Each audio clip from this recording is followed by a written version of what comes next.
There were not only the United Nations spoke about the trial, everyone spoke about the trial.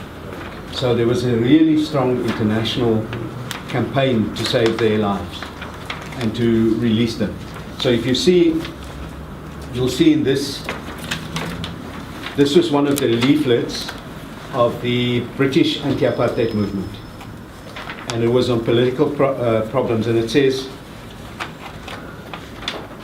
Caroline Motsoaledi was arrested in the courtroom where the Rivonia trial was taking place. Her husband Elias was on trial for sabotage, facing a possible death sentence. Her 7 young children were in temporary care of a neighbour.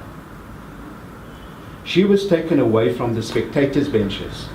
As she watched her husband in the dock, he was standing in the dock giving evidence, and placed in solitary confinement without a warrant or a charge.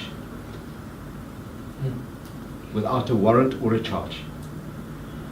So this was distributed. She could not contact her children. The youngest was a breastfed baby of 6 weeks. The eldest was a boy of 10.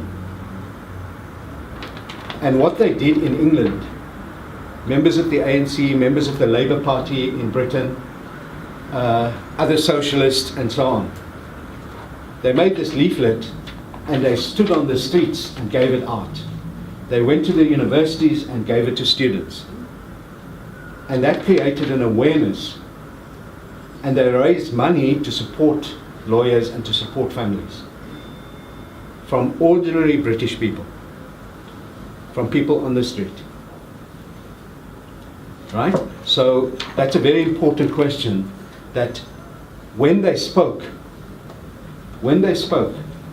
they didn't simply speak to our people in our country, to all our people, to say this is what's wrong with the system. They spoke to the world to expose apartheid.